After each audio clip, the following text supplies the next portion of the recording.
We call Creve Coeur School District Number 76 Board of Education Committee of the Whole meeting to order. And on October 7th of 2014, if you'd stand please for the Pledge of Allegiance. I pledge allegiance to the flag of the United States of America and to the republic for which it stands, one nation, under God, indivisible, with liberty and justice for all. Thank you. Roll call, please. Linda Bailey. Here. Pam Greiner. Here. Brenda Cagle. Here. Absent. Val Reagan. Here. Julie Troop. Absent.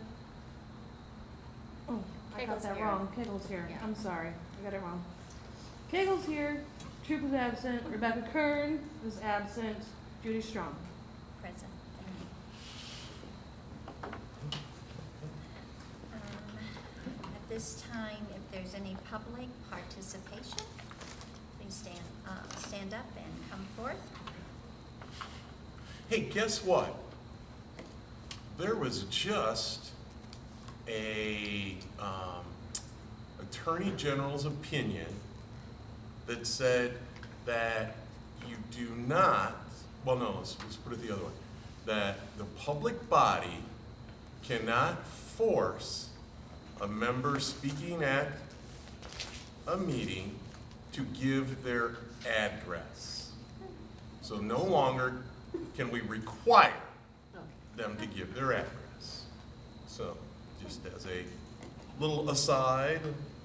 Interesting. Yeah. Seeing none, we'll go on to. Oh, wait a minute, was there any? I'm No. sorry, I jumped in, I'm sorry. There was none. We'll go on to student growth, E1.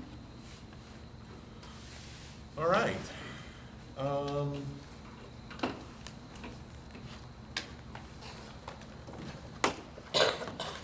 As you all, everyone knows,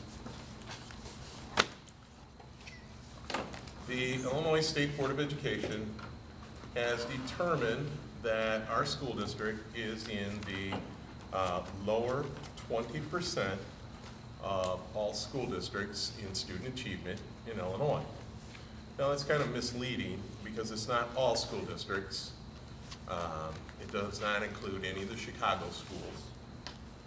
And it does not include any of the lowest schools who already had to have the student growth and achievement, student growth in their evaluations. So the districts that are labeled race to the top districts, the ones that were on implementation protocols as soon as they came out, those districts are not included in this. It's just those that are not Chicago and not the race to the top. They have been removed.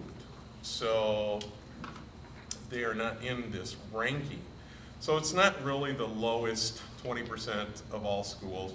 It is the lowest 20% established at this one point in time in order to identify districts that must implement student growth in their teacher evaluations early. And we are identified as early implementation schools. Did they figure in our safe harbor or not on that then? Well, that is a good question. Safe harbor, how did they get to this? Well, Why don't we call it something different so that we don't have this stigma that we're in the lowest 20%? Well, because we are kind of in the lowest. Well, We're in the bottom half of the school districts. But Val, it's misleading, because if you figure in, I mean, I understand what you're saying, but it's misleading, because if you add in Chicago, and if you add in the Chicago, schools. if you add in Chicago, you don't know that. If you add in Chicago, we might be even lower. You're assuming that Chicago's lower than we are. But how do we know? Because where's the data? Exactly. Where's Well, the I data? looked at the data a couple years ago, about 3 years ago. I don't care about a couple of years ago, I care about right I'm now. just saying we were in the bottom 2%. So at least I we've care about increased. right bottom now. 2%. Yeah, about 3 years ago, I looked at that data and I showed people. Where's the data right now? It was on AYP Rep's website. Where's the data right now? Are Our there a rating. list of these schools on the website somewhere? Because I tried searching, couldn't find it. Right. The, That's the problem, where's the bad amount? the agency being the State Board of Education, has no intention of running this metric again in the future in order to determine a new lowest percent, lowest 20%. This was a one-time snapshot. Where is that information about how do the schools stack up? Are we the bottom 2%, which I don't believe, or are we at 19.5%? You know, that's the information I want as well. The unfortunate thing is that the State Board of Education is only releasing to the regional offices, so counties, 2 or 3 counties, those schools that are early identifiers, early identified school districts.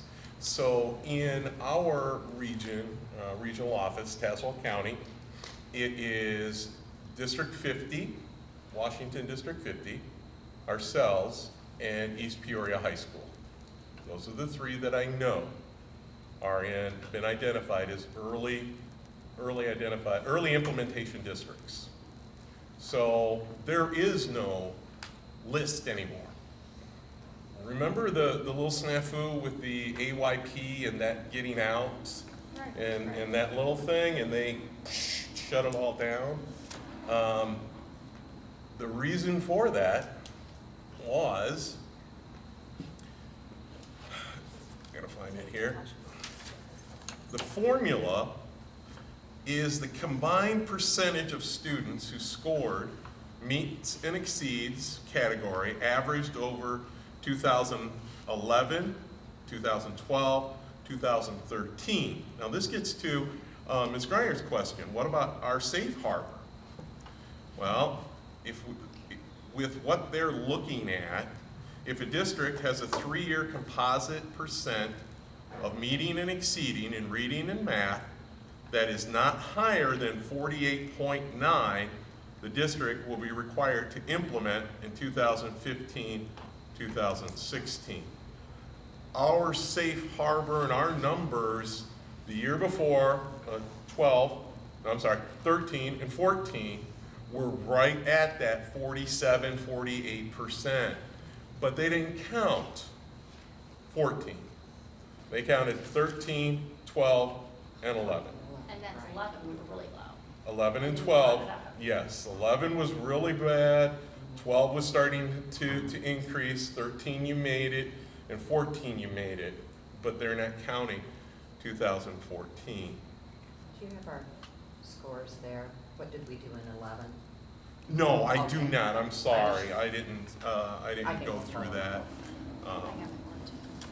It was, I figured. It doesn't really matter. There is an exact formula to determine this. And if you'd like the exact formula, we can definitely do that, but that's our 14.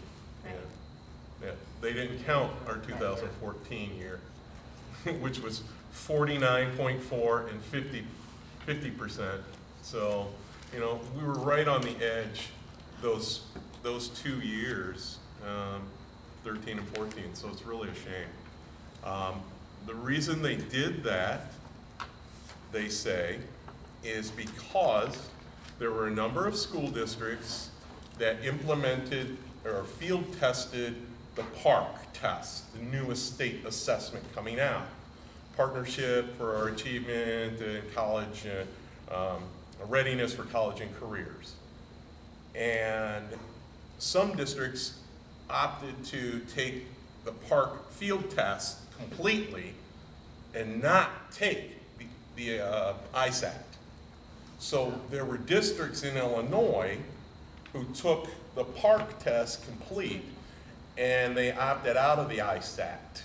Now, we took part of the PARC, we took sections of the PARC test, but we also took the complete ISAT. So that's the reason why it was, kind of a bad hit for us because, you know, they cut out 2014, which was a good achievement year. The other thing that is at issue here is they also did this as a way to combine all schools, all right? So the entire pool now, we're not being judged and rated against other elementary school districts. We're being rated with unit districts, with high school districts, all right? So all of those school districts are now combined to get that lower 20%. So you start adding all of these factors in there, and we're you know, bad But circumstances. wouldn't that be to our advantage? Because it's usually harder, they say, the upper schools when you get into high school to meet it because it's Well, it so wasn't more advanced. meeting though, So Ms. I Reagan. thought- It wasn't no, meeting. I just meant, if you throw in the high schools, it might help us. No, I no, know. no, because all they had, it's the higher three-year composite that is not higher than 48.9%. Oh, so it didn't matter. So it didn't matter, yeah. It was just the score. Right, Oh. 48.9. And you know, like Ms. Strong pointed out, we were at 50 and 49.4 this past year. It's a shame, you know, we just got hit. Ms. Cagle's question or statement, what's the effect, or why are they doing this? And the question to the State Board of Education, is there supposed to be a positive benefit to placing school districts serving children of color and low-income students on a list that you refer to as the bottom 20% districts? So it's saying your low-income school districts, your school districts that have, you know, high free and reduced lunch, that have high minority status. All of the webinars that I've been attending, this has been a real significant sticking point for a lot of school districts. You're just kicking us in the teeth again. You're kicking us down. You're telling these kids they're no good. You're telling them they can't achieve. You're telling them you're in the bottom. What's the purpose? Well, the state board has said when the legislation was developed, the rationale for having districts with lower performing implement earlier was to use teacher evaluation as a lever that can assist districts in improving performance. As a lever that can assist districts in improving performance. There was no further discussion as to what that statement meant. So, I don't know. There is no positive to labeling schools in this fashion. Well, So- when we were at the meeting the other night, they were saying at the meeting, okay, that if you have a child that's at 50% level, or 45% level, or whatever the level was, all right, and if you take a teacher that's at 50%, if you continue that child at 50% level, and you have a teacher that's only grading out at 50%, where is that kid gonna be?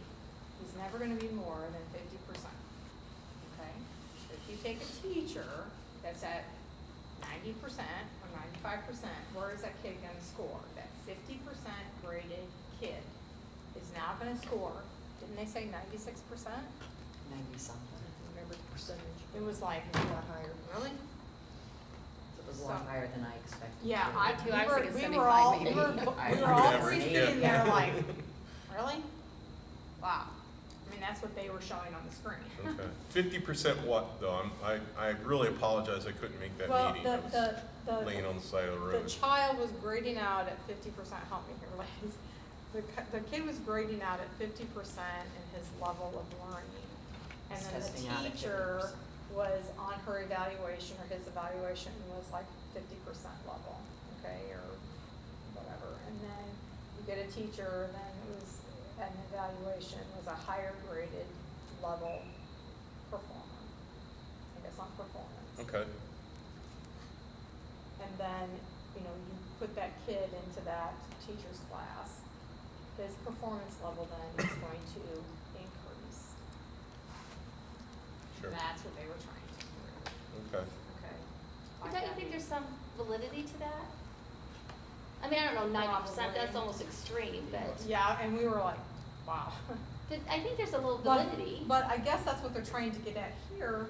I just don't see how labeling our kids, you know, as underachievers, underperformers, and, you know, the letter, the email that we had gotten from one of our teachers.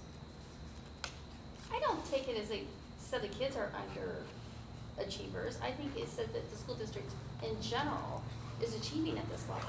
Not that the kids can't achieve higher, so obviously they think the expectations is more because they're expecting us to do more. But they're just telling, it's like saying you got 20 on your test. You kinda gotta know where you got, what you got, so you could raise it up. If you could just say, well, you got below a C, so we're not gonna grade it, you can't, you don't know how to grow. But it's like, you know, you get kicked down again, and then, you know, you've worked so hard the last 2 years at trying to get your kids and your teachers to And it's perform unfortunate they didn't higher. count those scores. Right, exactly. Because it's kinda hard to know where to grow if they're never gonna count scores again. But then it's in hard on all your reality, teachers. We still had 50% of the children that weren't exceeding. Exactly, that, my kid was in the 50% that wasn't exceeding, I'd be unhappy. So yes, I was glad to see the increase, but at the same time, you're always worried about that 50% that didn't get there. So I mean, we still have this problem. We had it when we thought we made AYP or whatever, you know. We've got to get better, fast. And I'm like Val, I don't blame it on the children. This is a district thing. Okay, Yeah, So I'm not what- saying the children can't No. achieve, I would never say that, I think any child could do great things. It's just, I don't know how to get it out of them, I mean, that's not, I mean, that's You're not the difficult. only one. Yeah. but the issue is when we look at behavior and we look at students and how they see themselves, that self-esteem, these kids have already heard this. They already know this. They've already talked about it in class, correct, Mr. Cleaster? They brought it up many times. Who told them? Hmm? The ones I asked said that parents brought it up. So people, this has been public knowledge for what, about a month now, month and a half? Well, they got it before we About got 3 here. weeks. Yeah, they got it before we did. Yeah. And they've asked me in class. I asked them where they heard it, as parents.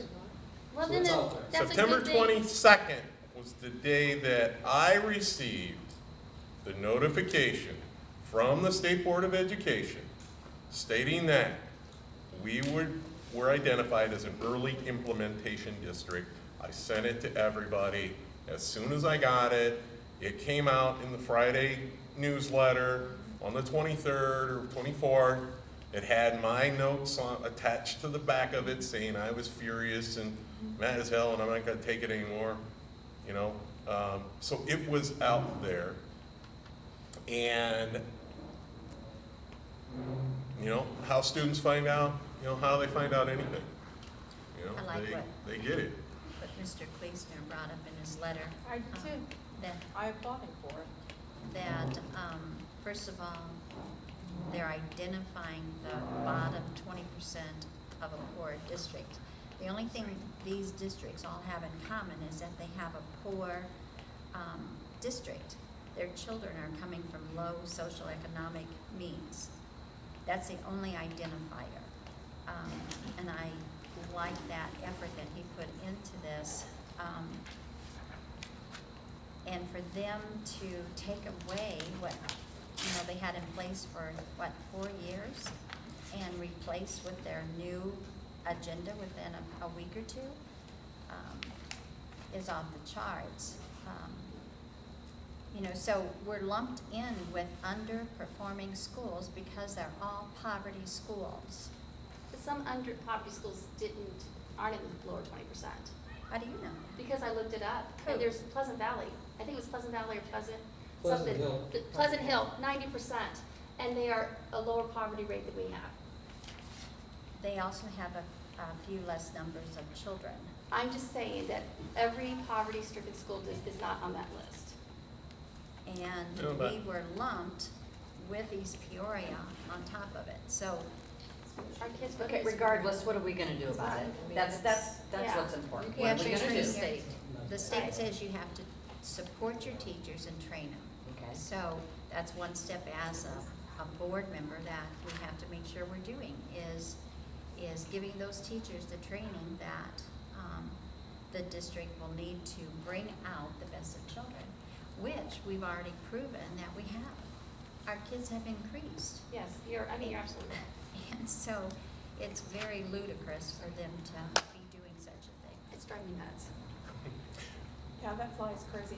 But, okay, so we're here tonight, right? And we have a couple different things to talk about. We have to talk about how we're going to, put together and work with our teachers to Right. implement a plan, right? Mhm. But I'll step on- through on the what we're doing. On the other hand, I kind of also think that we have to go into combat mode to also do something for our kids, because the morale of our kids is very important, all right? Yeah. Because we've already put together something that we've done last year that we're already doing this year, and we're working on the morale of the kids, right? And with the morale of the kids, they can't be looked at upon themselves as underperformers. Because last year, I felt that these kids in this school district were trying to rise above, all right? You could kind of see it when you were in the gym and things like that.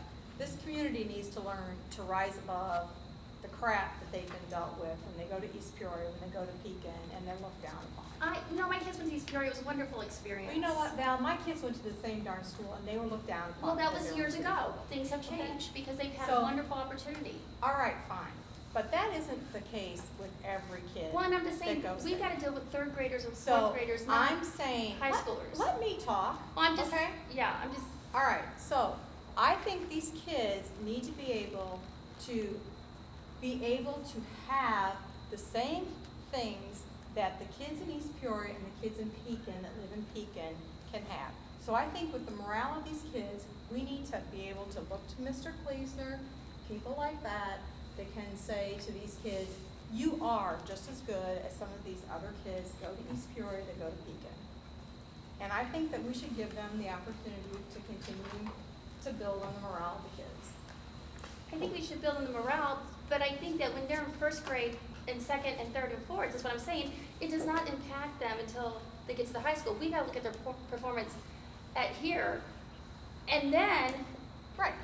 it might help them when they get to high school, but I mean, I don't think the reason they're scoring poorly in third and fourth and fifth and sixth grade is because when they go to high school, they're gonna feel like they're underachievers. Well, I mean, I exactly. could But be if wrong, If but- they also have their education, I understand that, but as we're working with the teachers to get these plans in place, we also need to look at building morale and things like that. Okay, And we used to how? have character counts here, we got rid of that, I believe, Yes. right? To go to PBIS at both schools, so what else do you propose other than PBIS? I don't know, it's just We've something dumped a that lot of money I'm into that. thinking that we need to start looking at that kind of thing as well. PBIS is a new state mandate or state suggestive directive. So it's replaced everything because the state has deemed it of more value at this time in the educational realm. So I would assume it's the best thing out there then? Well, they're training schools on how to use it. That's You know, what I'm it's what saying. What else can we our do? state, We're it's what doing it. our state is doing. And you have to remember, your conversation, East Peoria High School is in the lower 20%. So, Okay, but since our behavior, everyone tells us that PBIS is working, and so we have that under control. I would like to see the money that we've used for that go into the training for these teachers. you can't, Not you for gotta keep it PBIS. You gotta keep it up. You can't stop a program that the state says is working. All the and training, we works. sent what? What'd you say, 11? I forget how many staff members you sent, 11? Oh, 9, 11? Right, Just we a sent couple 10, weeks ago. we sent 10 at the beginning of September to the state conference for PBIS and RTI. Okay. So the also the interventions that we give to students. You can't stop one set of training to supplant it with another set. It has to run parallel. There's no, Well, if we've got enough money for both, then that's great. okay, But once But- training's done, do they need to continue to keep going year after year? The state thinks so, they still have them every year, Well- they're having those seminars I every feel like they year. have them, but doesn't mean the Chicago teachers every have year to go too, but year we're not after going. To year. qualify, they okay. have to. Teachers have professional credit hours that they have to keep up, so there's continuing education that they have to amass, and it's 120 hours, 3 years, I think, something like that.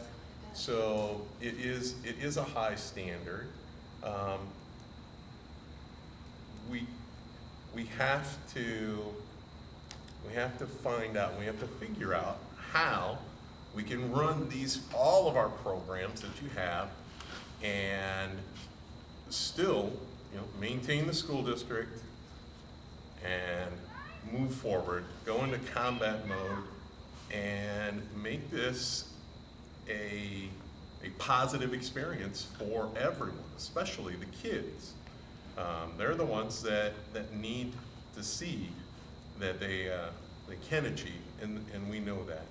So what would occur if we chose not to implement? Let's start with that. So let's say we just thumbed our nose to the State Board of Education. Because some of my questions at these webinars was, what are you going to do if we don't have our meeting by November 1st? What are you going to do if we don't implement or have a plan before 180 days? What's the State Board of Education going to do?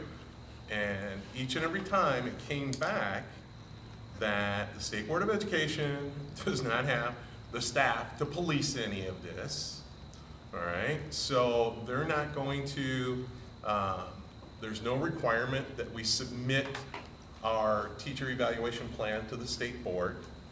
There's no requirement that, we have any of this in place at, under their deadline. The only thing that'll happen is that we would lose our recognition status, and we would not be in compliance with those statutory requirements, have our recognition status reduced, which could mean and lead up to a loss of general state aid. But why would we want to do that? I mean, we want our kids to get better. Why don't we come up with a plan and help them? I mean, I don't know, talk to the teachers, they're probably the best resource to see what we can do. I mean, they might have great solutions, and we just might need to implement them for them. To help them, give them resources and funding, I don't know. There you go. Why don't we ask the teachers, what do you need? What do you see happening in your classroom? What is going on? Go to another school like Pleasant Hill, thank you, and say, what did you do? What can we do? What did you do? Talk to them. Reach out to other schools that are doing it. The state has Yeah. all kinds of, on the webs, what to do. I know, but They sometimes- also have videos, and they also have given us directives as a district that, yeah, you're having your teachers form this assessment evaluation portion. How long did it take for the teacher evaluation plan is what I think we need to listen. It took over a year for the 2 years, for the evaluation plan. And now we have to add a new component to it of assessment. And yeah, they've got a lot of good background. One of the things that's linked with IASB is a software program that is right up there with it. I question, okay, they're kind of knit together. That's questionable. So yeah, they've got lots of models for the teachers, but it's going to take the teacher team that they're talking about to come up with the second portion. And nobody's saying not to do it. He's just saying, people have said, well, what if we don't do it? Well, who doesn't want to do it for the children? And who doesn't want to do it because the state will hold back monies. Right. So, No, and it is important, and it is something that we have to do. So the time frame, from what I read and what I listened to is that you have to have a committee meeting by November 1st, and then we have to have this started by the first school day of August, which is 10 and a half months from now, right? That's correct. So that's our time frame to work with, Yes. which Well- is short compared to what you thought we were gonna have, right? Yes, before September 23rd, we were in the group of school districts that had until 2016, 17 to implement. So we've been cut short a year now. So now we're in a little bit of a scramble mode to do this, but it's something we're gonna have to do anyway. So we're just putting it into place a little bit faster than we thought we were gonna have to. So do we work with just our own school district, or we don't work with these other two school districts? We No. work with just our own? There are two different things, two different issues here. One is the teacher evaluation and student growth, okay? That is an issue of itself.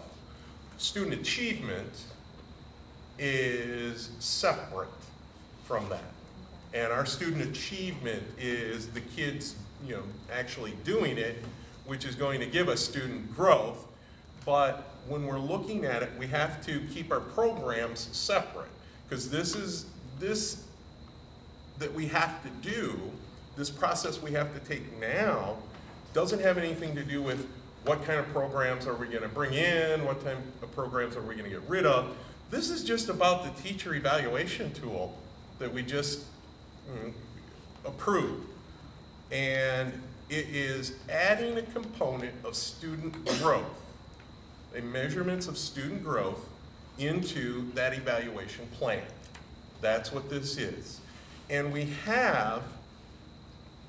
been told how to go about doing this. And it is that November 1st is our deadline for having a joint committee meeting. And that has to be our formal meeting no later than November 1st. Ours is scheduled for October 27th. All right? Our joint committee was established on 10/1/2014. Actually, a couple weeks earlier than that, but we finally got it all together. And it is to be an equal number of teachers and district personnel administrators. All right? So here are the individuals, if you want to write them down, or I can put them in an email and send them either way. Kathy Sponholz as the union president and special education teacher. Stephanie Boyle, she's 6th grade, Yes. language arts, 6th grade language arts. Kathy Radovich, 3rd grade. And Paul Nettles / Jeff Bradford.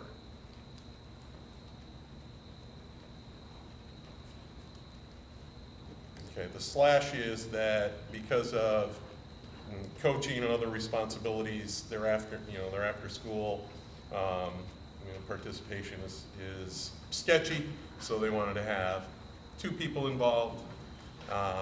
Ms. Radovich is participating from a consultation type of a situation. She's having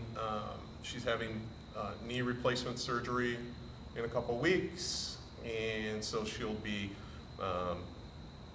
giving her elementary perspective to the union as we move forward. There's only one elementary, so. This is their group. Right, so. We it's have okay. no, They chose. they chose their group. Okay. We don't have anything to do with the They unions, meaning the union. I just didn't know if we had to have an even number from Parkview and LaSalle. Nope. That's what I would have looked for. Nope. Plus, Mr. Nettles and Mr. SPE. Bradford doesn't have children that take tests that are scored. Right, on the IS. Right. Yeah. I thought that too. When I heard it, I thought, Just saying. Okay. They, we don't have any control over who they pick, so. Because I would have put Mr. That's Kleesner fair. on it. yeah, because he does Technically, science. I'm in the same position as Bradford. Um, He does science, They doesn't don't he? test any science over there, I have to come up with my own evaluation, so will Bradford. Okay. That's true. So, True. 6 of one, half chicken. What about the math teacher, Nick? That's her choice. Right, I just, Okay. yeah. Ms. Sponholz is the one has the math perspective, as she says, has told me. We don't have any Right, for you. any right to say who is on their group. That's the union's position. So who's on ours? The 3 administrators. How is that even? Hmm? How is that even? Equal representation. Right. Kathy Sponholz, Stephanie Boyle, Paul Nettles / Jeff Bradford. Kathy Radovich is not attending the actual committee meetings. She is giving her outside consultation in the elementary perspective away from the committee. So, you know, does her name even need to be on this committee? Because, you know, obviously, the union can take this back to any teacher, and they should be taking it back to the teachers, all, you know, have them included. So it was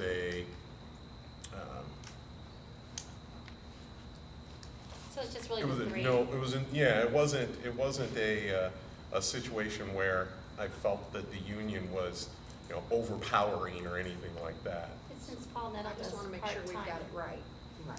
Right, since Paul Nettles does part-time. I believe we do. because I keep saying over and over, equal representation. Yeah. Mhm. But since Paul Nettles is on it, sometimes he's assistant principal, do you think that they would feel that we have more at times? Because you 3 plus, I just wondered, I just don't want them to think that you're overpowering them either. She chose them. That's true. I can't answer to that, I'm, you know. So basically, this committee is supposed to come up with the assessments. Tier 1, Tier 2, Tier 3, correct? That's what the job of this committee is to This do? committee, yes, Okay. is to determine, well, you go to the para resource for IASA members, the one that's near the back.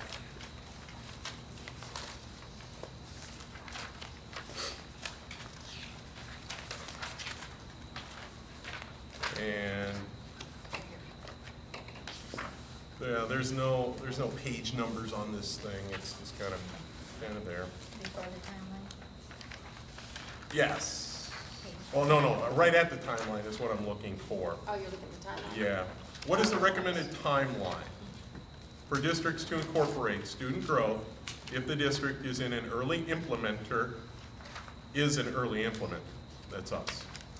So there are each steps that we need to go through. Right now, we've completed step 1, 3, and 4. We're undertaking step 2 right now, partially, because communication with the public, staff, school board about what this means. So this is our first step, and you can see September 22nd to October, I don't know what October 10th actually is, but that is what we're in right now.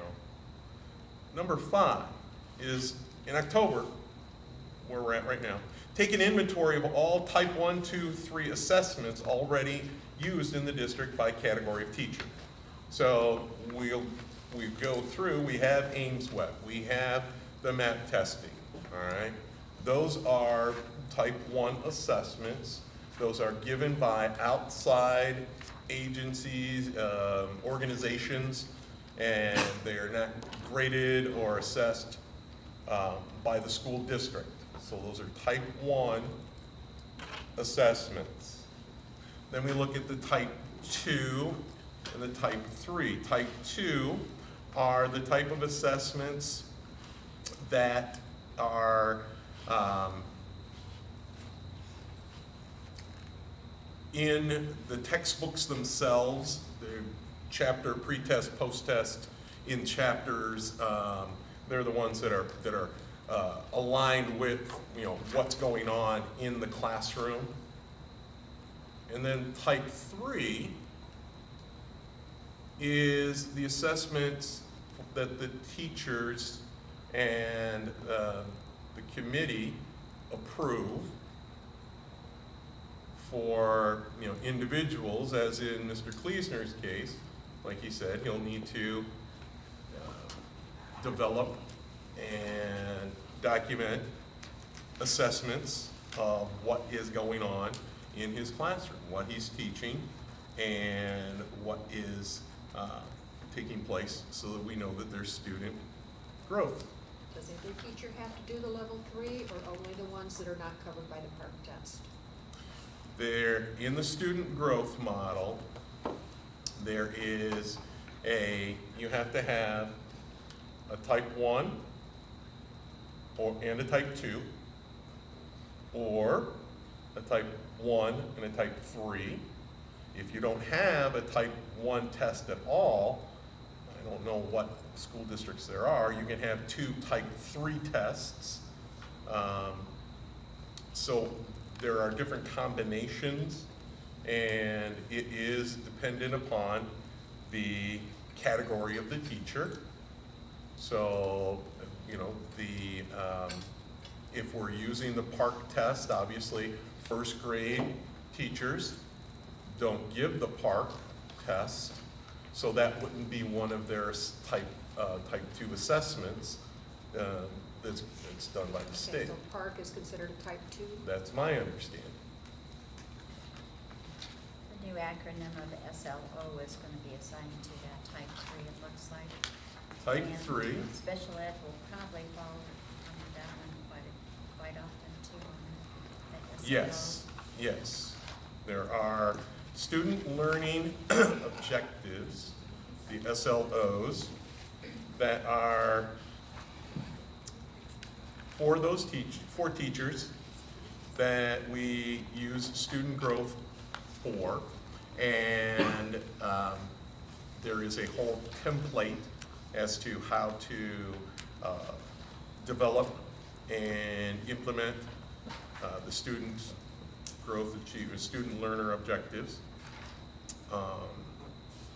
There are SLO is a measurement model for type 3 assessment, stands for student learning objectives, and more information can be found on the website. So That website was actually pretty decent. I did go out there and listen to that. And on that, Brain Shark thing. Brain Shark, the videos.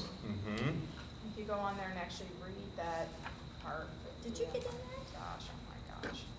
I Yeah, couldn't there's get a in lot. it. There's a lot to it. Well, you And- have to go in, you can't go in by that link, you actually have to Yeah. go into pieces of it and then kind of thumb your way through it, but you can't get in and read it, and it is.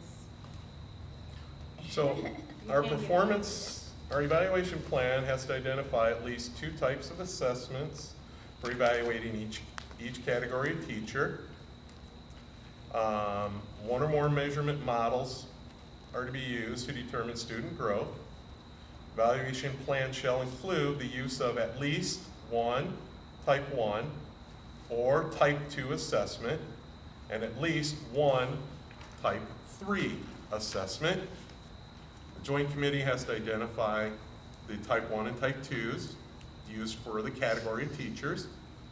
And the evaluation plan shall require at least 1 type 3 assessment be used for each category of teacher. If the Joint Committee determines that neither type 1 nor type 2 can be identified, then the plan shall require at least 2 type 3 assessments, as we said. And that's where your student learning objectives come in. And Aligned they're, with the core curriculum. Aligned. With the state. that's correct. Does the umbrella go over the teachers? Do this committee look over those type 3 assessments then? Yes. Or is the teacher off all on her own? No, those will be,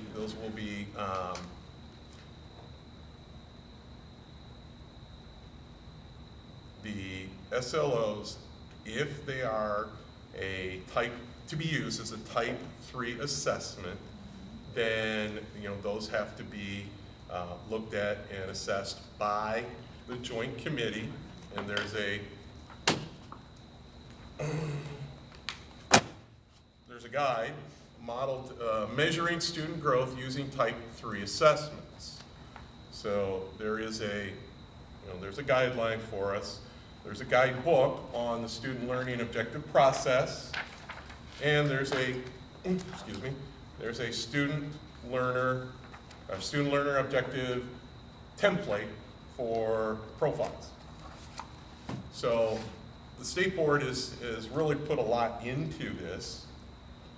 It's going to take people time to get used to it and to understand it, because it's not an easy thing to parse out. I don't understand how they're gonna have the time to do that on every single teacher before the day. Yeah. Although they should be, assessments are very high on the training level of new teachers, so assessment's been something colleges have focused on many, many years. So most teachers should have an assessment that they could bring to the table, to They're that already team. doing it. Could be.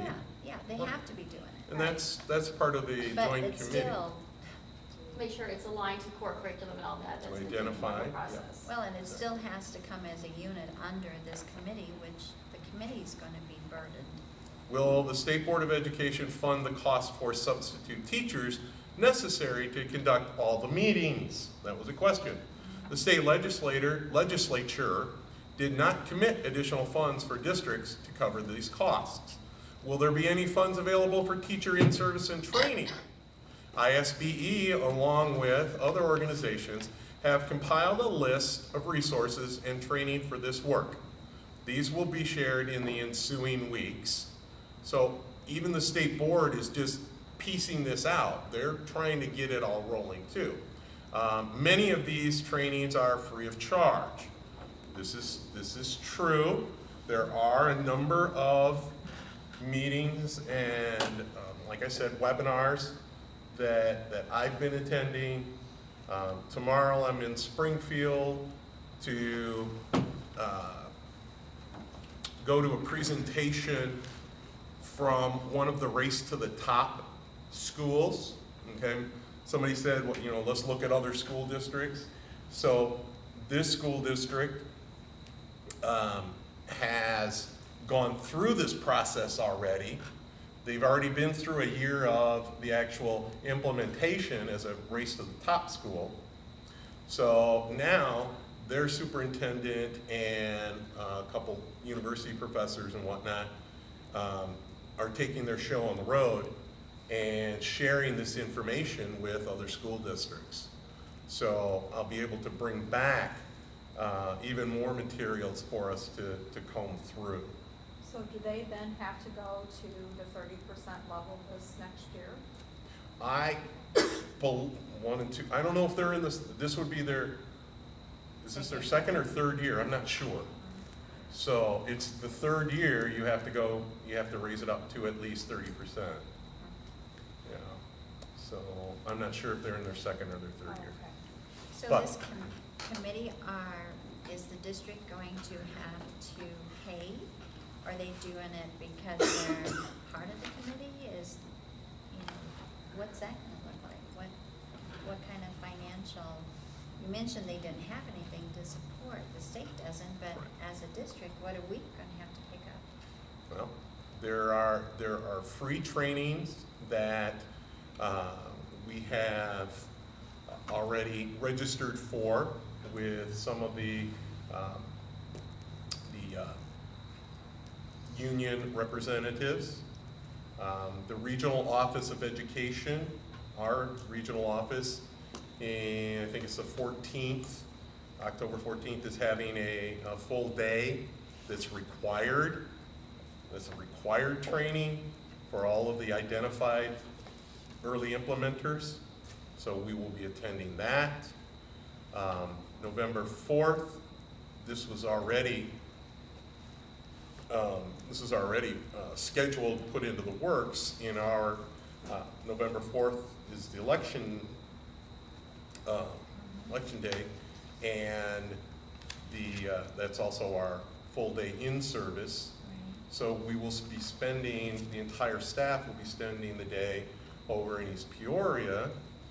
We've partnered with them to bring in some experts to come in and talk to staff, and how's this going to look in their evaluations? What does it mean for the teachers? So we're trying to get as much of those kind of trainings as possible. There's going to be training up at the conference in Chicago, and it's going to be us trying to get things in order and go through. We have 180 calendar days to come up with the plan.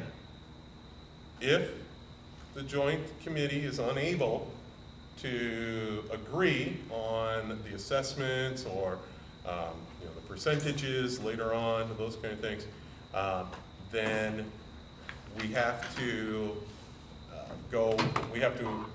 accept the state's default plan. The State Board of Education's default plan is 50% rather than 25%. So I don't think anybody wants to get to that point yet. But it is a number. It is how are we teaching and seeing student growth. We've been doing this already. We've used the MAP programs. We have tracked our students. We know that they are growing, all right, in accordance to those measurements. So it's a matter of making sure that we have stepped through and done these things the correct way. And I believe it's just a matter of process. We have to get it done, and we will. This is the first part of the booklet that I'm producing for the joint committee, and I would like to know.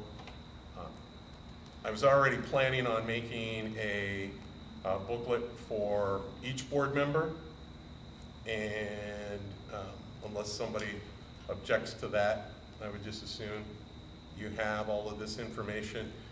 I've done a lot of the research already on the websites and those kind of things, and through I've got I've got PowerPoints from the webinars that have been attended, things like that.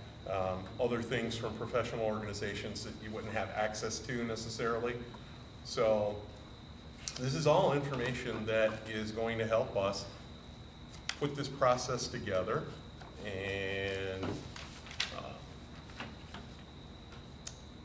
unless somebody objects, I'm just going to make binders for everyone.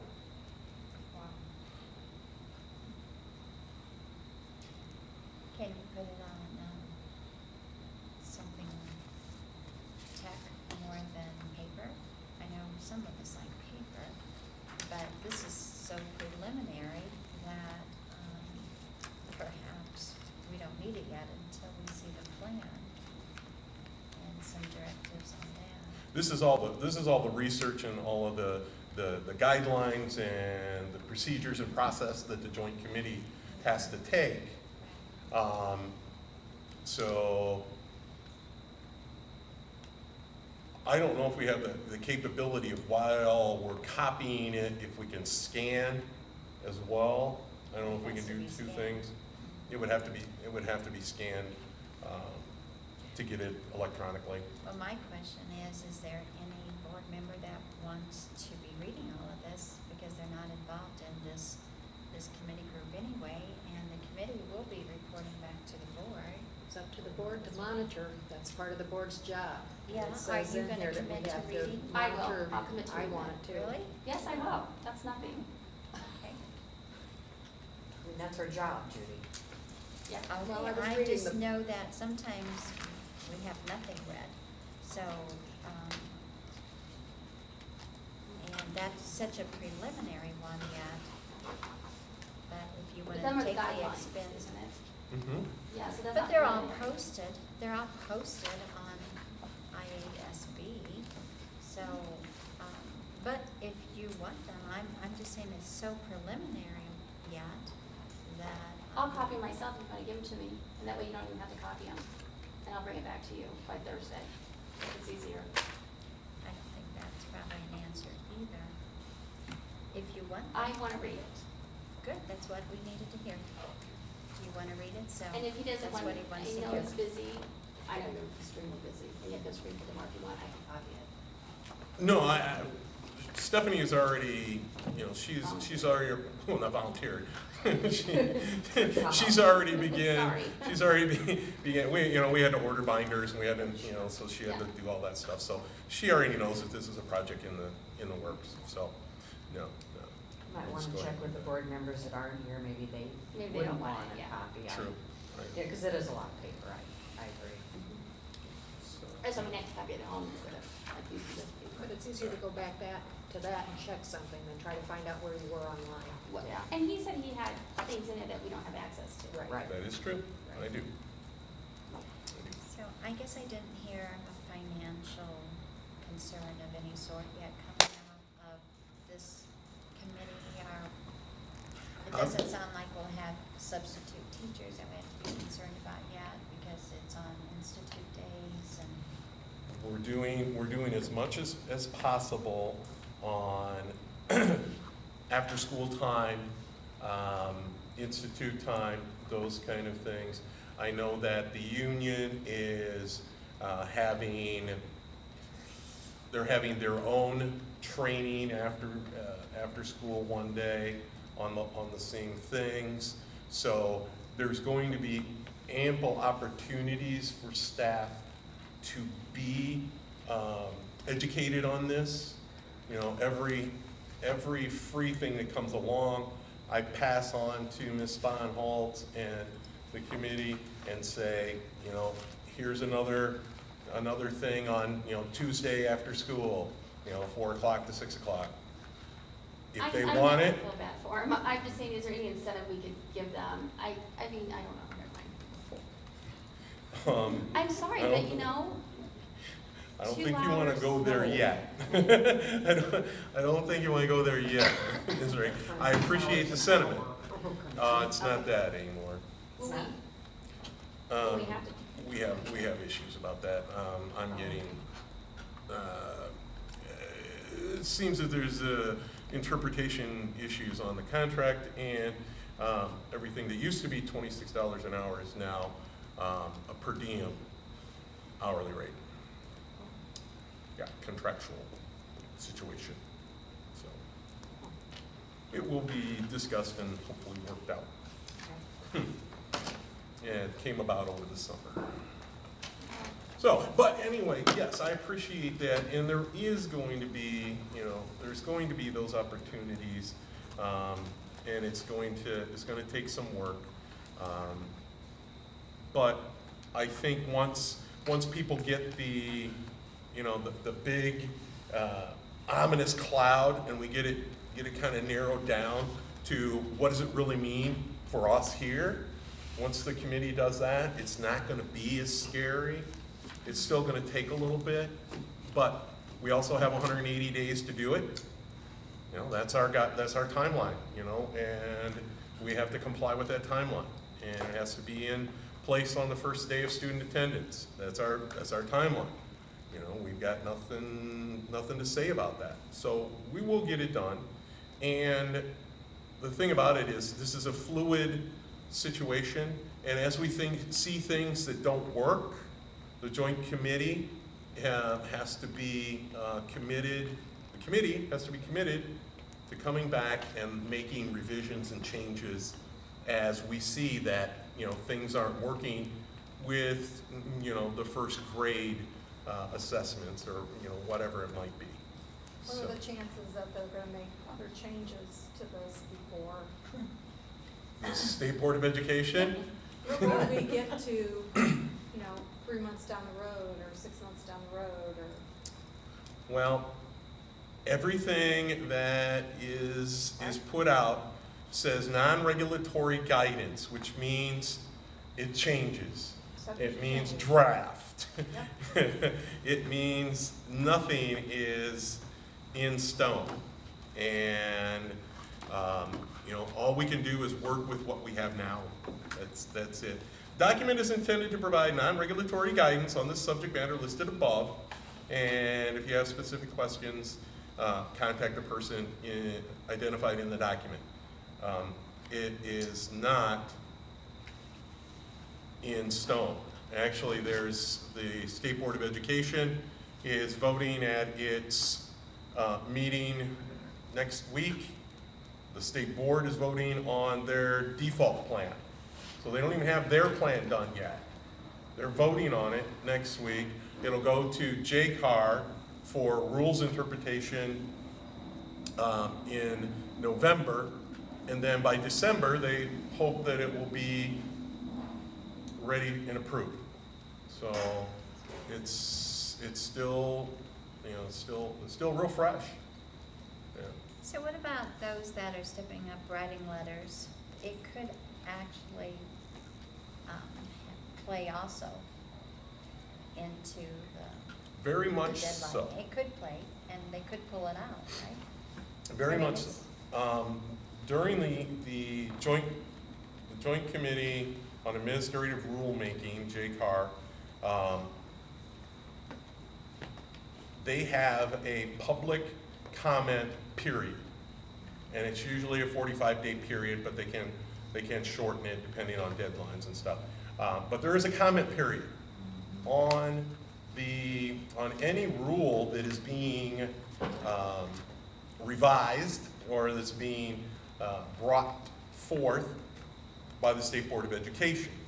So there is that time to make those letters, to have that campaign, if you will, to go out and say, this is not, you know, this is not doing anyone any good.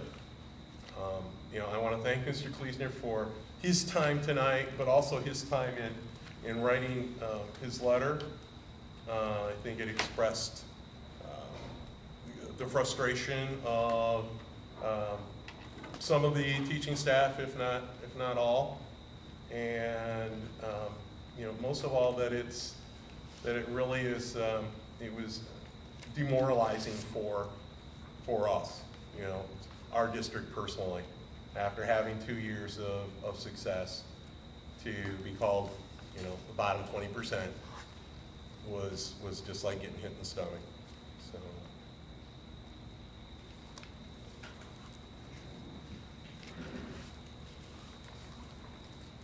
So our next step is October 27th.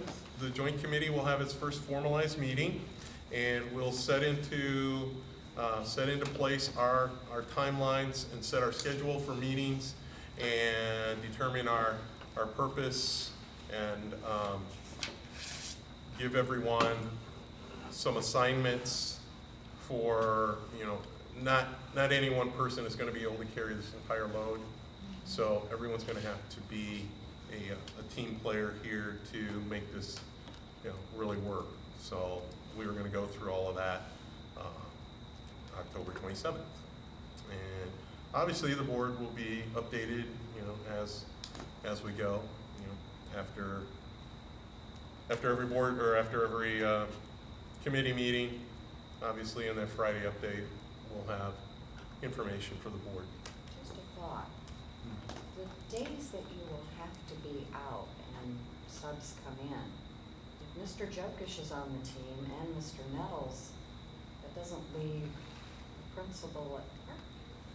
Or is that why you have the / Bradford? That's what they were thinking that, Okay. yeah. Or Right. after school, you said.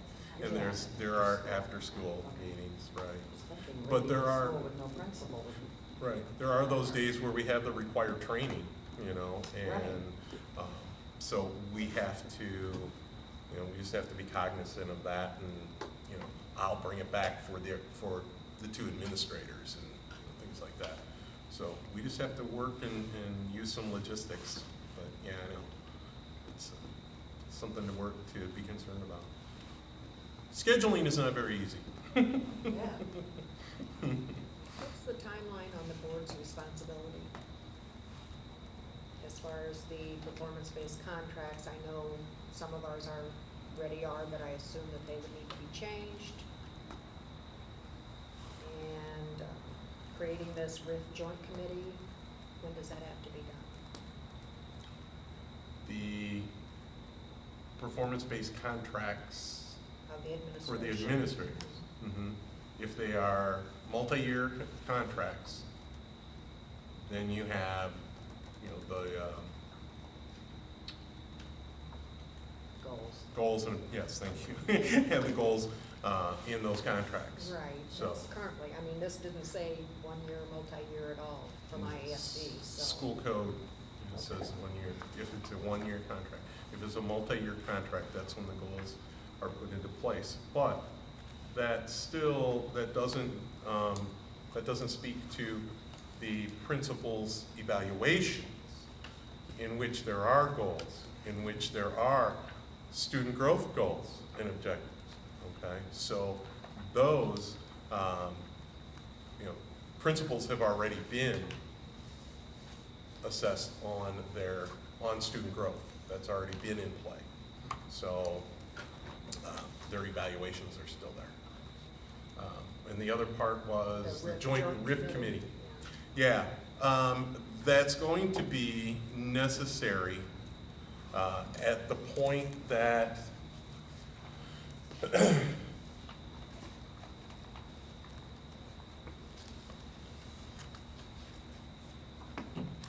by May 1st of next year, we will have to have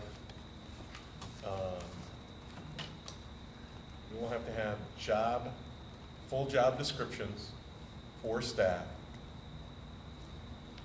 And that ranking of teachers who have been evaluated in the past 2-year cycle, and they're put into categories, 1, 2, 3, or 4. The RIF committee meets, is it March? I don't remember the actual, 75 days before the end of the school year. So the RIF committee meets then to determine if the categories, if teachers need to be moved into different categories, and, you know, they put together the RIF list if necessary and needed. So, you know, there wasn't a necessary need for this year, so. we Right, didn't I'm do just that. saying that we're required to have the committee, so will that be like an ad hoc committee then? That's like the joint committee that we have here. Is it the same committee then? It can be. I don't think Have so board either. members, don't they? Because board members have to do the RIF. Right, but they're not involved in the RIF committee. That's the way I read it too. Okay. I don't have what We aren't there. you're yet. looking at, This is from 2011. Well, so. we're way nowhere close to that, because the first year of assessments isn't beginning until next fall, right? Right. So there Right. should be no rifting on this program. Okay, it says, The para-joint committee is often confused with the joint committee that is required to be established under Senate Bill 7 for the purpose of reduction in force. That's why it's called the RIF Joint Committee. Mhm. And it has to be, they're required to meet by December 1st, but this is 2011, that's when they first started it. So I don't know if that's still, This is something we need to check on and make sure we meet yeah, the deadline. I don't know. Just trying to keep us compliant. This came from those tests we took online. Oh, Remember that? Board member, Mhm. yeah. At some point,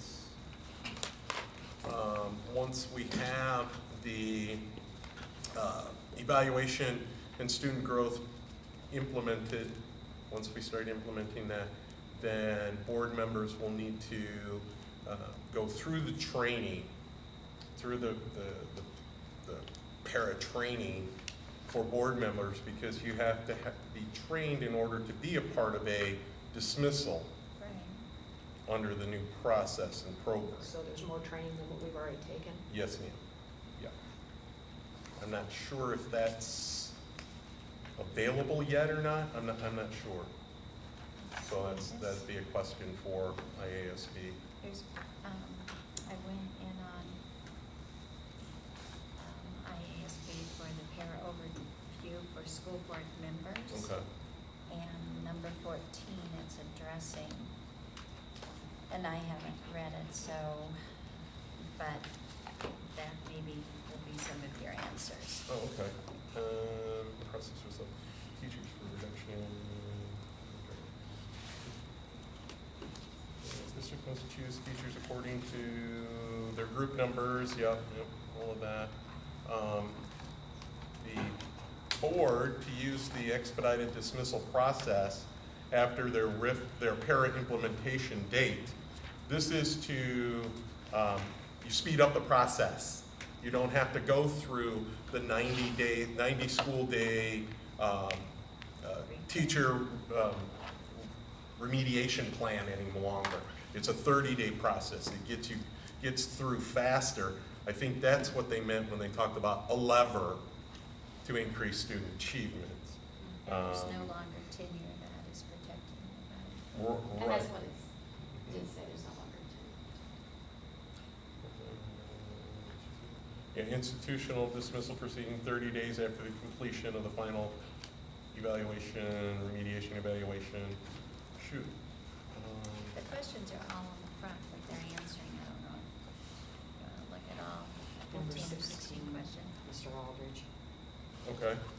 is the board's role. Okay, what is the board's role in the parent education reform?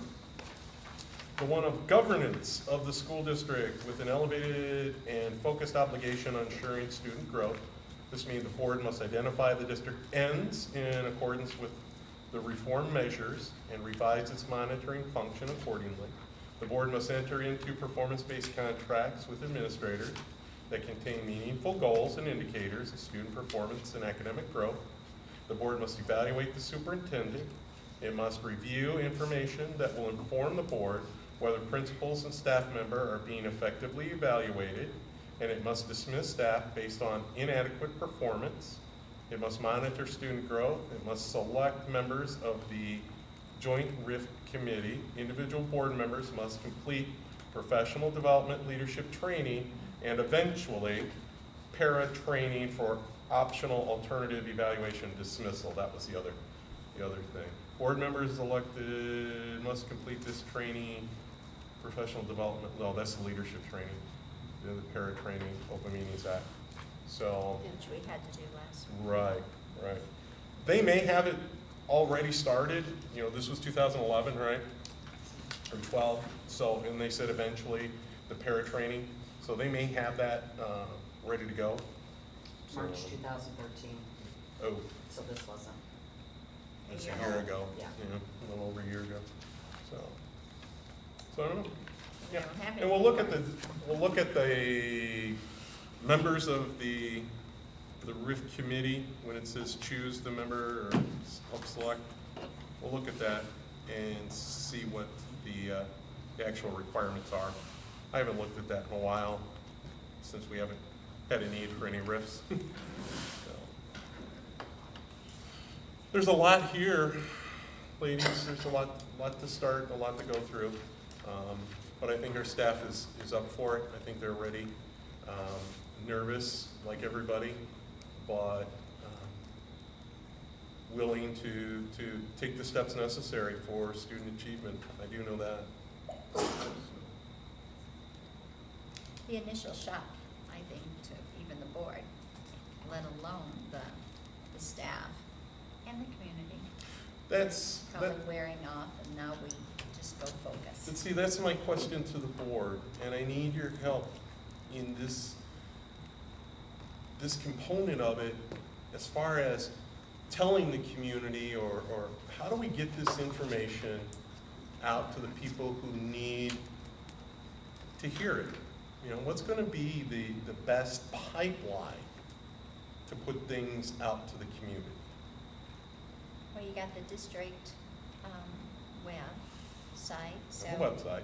Can you do something on that, or Of do you course. need somebody else to work with you on that, or, That's an avenue. okay? Newspapers. I'm not sure we have an advocate there in the newspaper at this moment. No. I haven't had good luck Be with preliminary too. with anybody. If you have connections with the newspaper people, you know, I'd really like to. Newsletters and Use that. parents, have you thought of course, you're just thinking of all this responsibility that you've been thrust upon.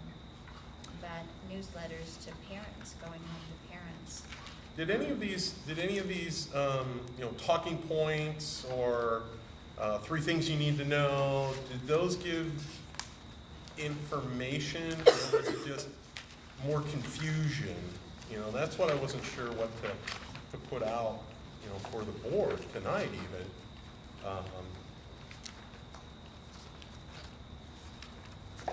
I don't know if this gives, a parent enough idea of what's going on or not. I don't think anybody will take the time to read through it, to be honest with you. Mr. Klusner's letter was clearer than a lot of what they put out. So,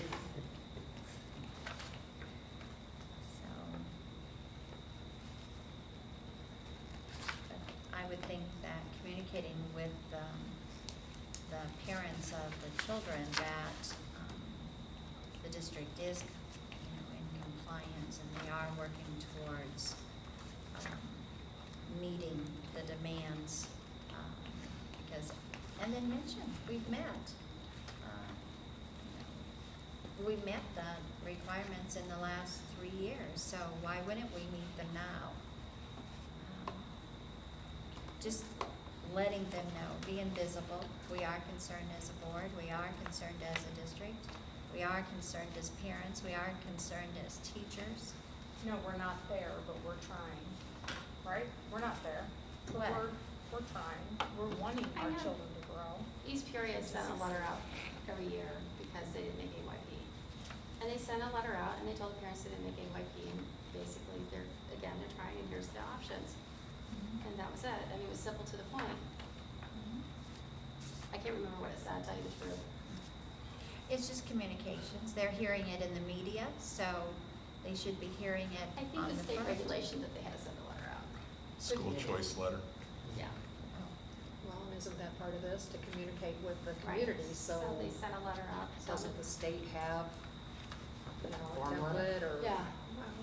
I think- No, that's what they have these talking points. It's- And I think it's gonna be in the media when they get a hold of this bottom 20%. Yeah, but Because, you know, that's not positive, is what I'm I saying. know that, I know Right. that. But if But what our parents need to know is, what are we going to do? I don't think they care about the teacher evaluation, so to speak. They wanna know what we're gonna do for their child. At least I would. Yes. Well, and as a board, we care, you care about our kids. We want them to succeed. We want them to know that our teachers care and that we're gonna hold them accountable and that we want our children to learn. They want our children to learn. You know, as teachers, you know, they care about how our kids learn and that we're gonna hold them accountable by doing a teacher evaluation and that the committee is going to come together and reinforce that. If we're, as a board, we're gonna oversee that, And right? maybe tell them what our goal is. Our goal Right. is to increase our children's test scores so they can achieve at a higher level. Could Put you it tell that way, them this is our goal, at and we're Mr. gonna work for that Aldrich? goal. You know, reinforce them by telling them what our goals and vision is for the district. It's just a new. And then tell them hoop again to that we jump made through. AYP even though they cut that out and Yep. would you guys be agreeable to sending that out as well? Whatever it comes up with. If it's too long, then parents just I get know, lost in it. I know, that's the You know, you thing. have to make it simple to the point and think, okay, That's why I'm thinking it's going to be an ongoing process. Yeah. It really is going to be, it's gotta be short enough, it's gotta be a bullet point, you know, 3 things you need to know. Boom. You know, Exactly. And 3 things about our school district that you need to know. Not the state board, not, Yeah, you know, not the the evaluation process. They could care less if a teacher has to be, you know, student growth at 25% or 30%, they don't care. So, and okay. it might be a negative thing, they might be thinking, Sue, weren't you evaluating your teachers? You know, it's like, this is new.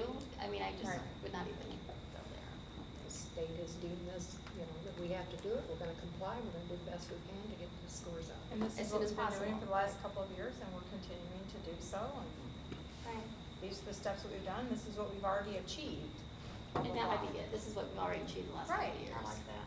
And this is what our goal is, and we're gonna continue to strive for that goal. Well, I guess that's what I was trying to say earlier about our kids, you know.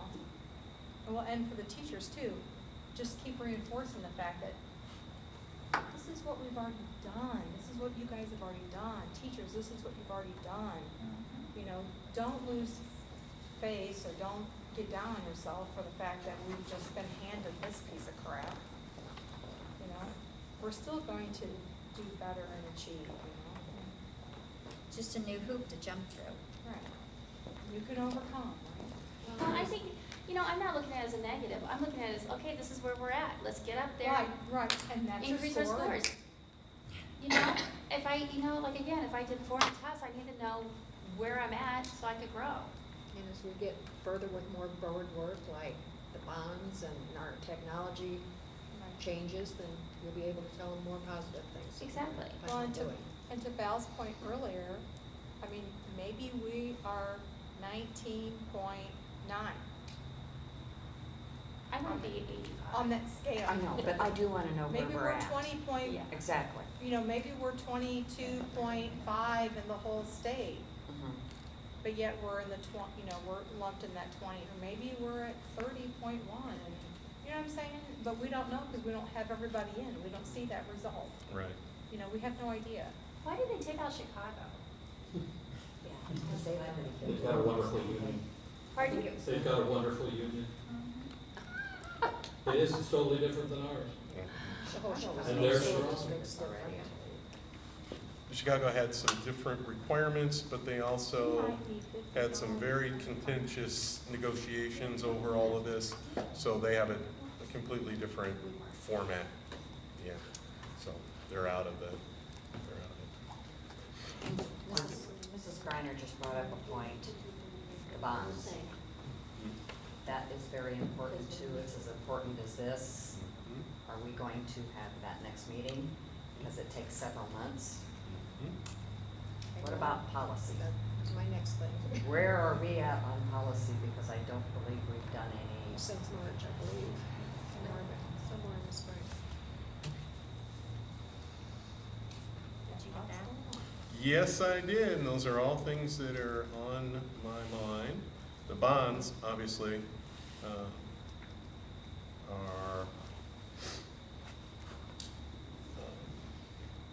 critical at this point because it does take time.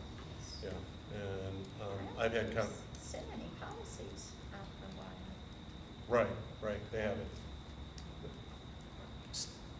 press hasn't sent out a lot. I've got some that are sitting on my desk that need to come forward. So, yeah. So, yeah,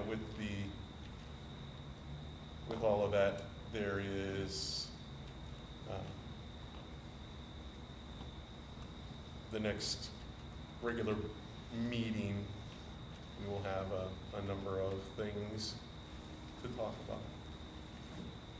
Why did the state put so much emphasis on the teacher evaluation? That was not the state. This whole thing came about by a political action committee. Okay, so a PAC, it was Advanced Illinois. They came in with a ton of money to the legislature, to Illinois lawmakers, and their whole premise is to go around the country and put clamps down on schools, public schools. They're funded by big businesses. Okay, so that's where they're getting all of this money. And they're a consortium of lobbyists, so they dole out their money.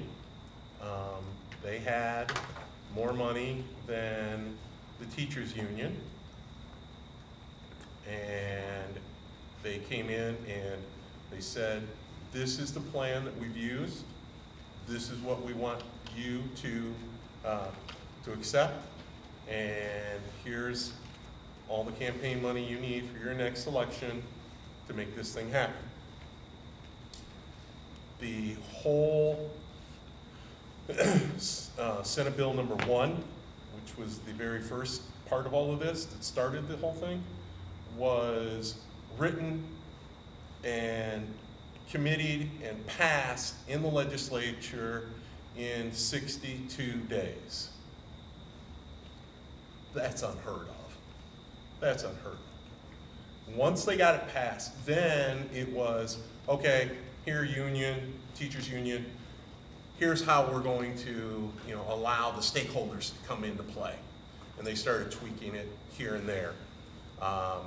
But it was a political action thing that, I have my suspicions that, it was a Michael Madigan, Quinn kind of situation where it was money coming in.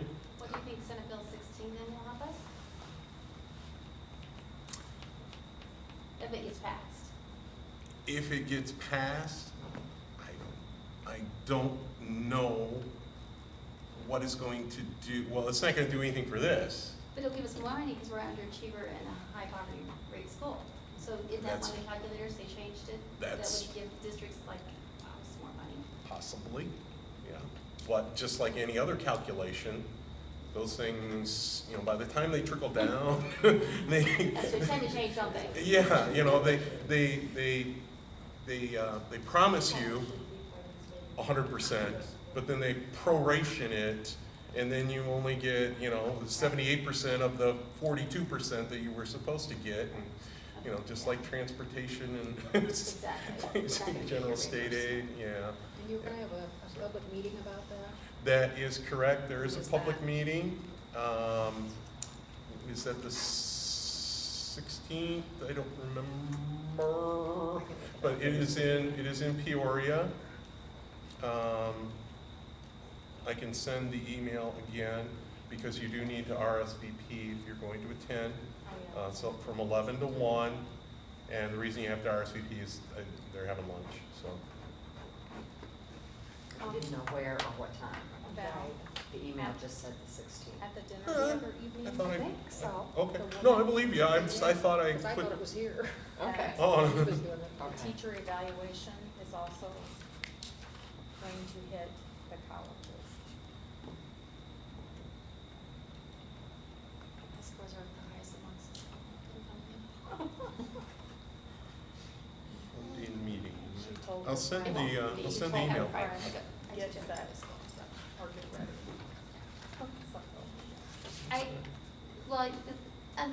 advantage is the colleges do not have to take every child in. So that's kind of unfair advantage, you know, School. for their school. Yeah, I mean, so, you know, say like U of I, you have to have what, ACT of 24, 25 to even get into school. So, you know, they have the best of the best kids anyway. One Yeah, quick this is question. selective process. Exactly, so, you know, for them to have it, it's like, oh, okay. Okay, Yes, this Common Core, where are we at in that? What are we teaching in what grades? The curriculum? You know, we started out with what, math the first year, then we went to English. So where are we at now? All over the place. There's not a quick answer for any of that. I will say that the emphasis this year is on putting that into action, because there are only certain sections of the elementary school that are actually using what has been developed. Okay? So that is a focus with Mr. McCormick. Okay? Parkview has been worked real hard last year on getting their curriculum in line with the new Illinois Learning Standards and aligning it to all of that. They're still now working on grade level teams and collaboration teams where we're crossing over, and Mr. Kleesner is using math and science, and we're getting crossover with math and writing, and we're making these things kind of come together, because not only are they going to have to know how to multiply fractions, but they're going to have to be able to write a paragraph about the functions and how to do this. So it all is starting to tie together, and Parkview is a little ahead of LaSalle, but that's our function and focus this year. So. I thought core curriculum, all schools were moving toward it. Is there some schools that's opting out of it? There's some states that are opting out. But not Illinois? Non-Illinois schools. Okay, because I thought I read that somewhere. Right? Yeah. The new Illinois Learning Standards are set for all schools, yeah. Even the state's picking up Illinois standards again as a name instead of core curriculum. I think Yes. that was what I was getting confused. They're saying Illinois standards instead of core curriculum. Yep, Probably it's because they're- the new Illinois State Learning Standards. Instead of core curriculum. Which is. Yeah, the new. I don't say improve because I don't know if it's improvement or not, but